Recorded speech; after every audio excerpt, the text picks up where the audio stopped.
In today's video, I'm going to teach you how to convert image to video in Canva. By the end, you'll turn a still image into a short animated clip right inside the Canva app, perfect for eye-catching posts, quick intros, or subtle motion effects. First, open your design in the Canva editor on the app. Make sure you are on the project that contains the image you want to animate. If you are starting from a template or a blank canvas, that's fine too. Just get the image onto the page so it's ready to work with. Next, tap the image you want to animate. You'll know it's selected when you see the bounding box and the bottom toolbar update with editing options. If you don't see the menu right away, give the canvas a quick tap or swipe upward on the bottom panel to bring it into view.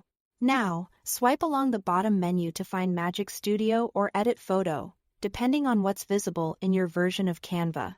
Tap that. Then choose Image to Video.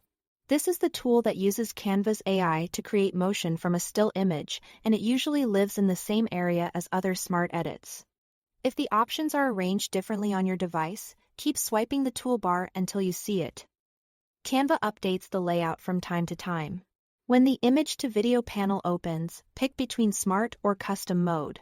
Smart mode is the quickest option. Canva analyzes your image and applies motion automatically for a natural-looking result. Custom mode gives you more control, letting you tweak how the movement behaves. Once you've made your choice, tap Generate 3-second video. Canva will process the image and prepare a short loop. Give it a moment to render. After the preview appears, add the generated video to your design to replace the original image.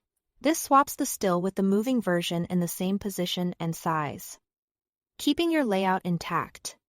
If anything looks slightly off, you can adjust the video just like any other element, resize, reposition, or layer it with text and graphics.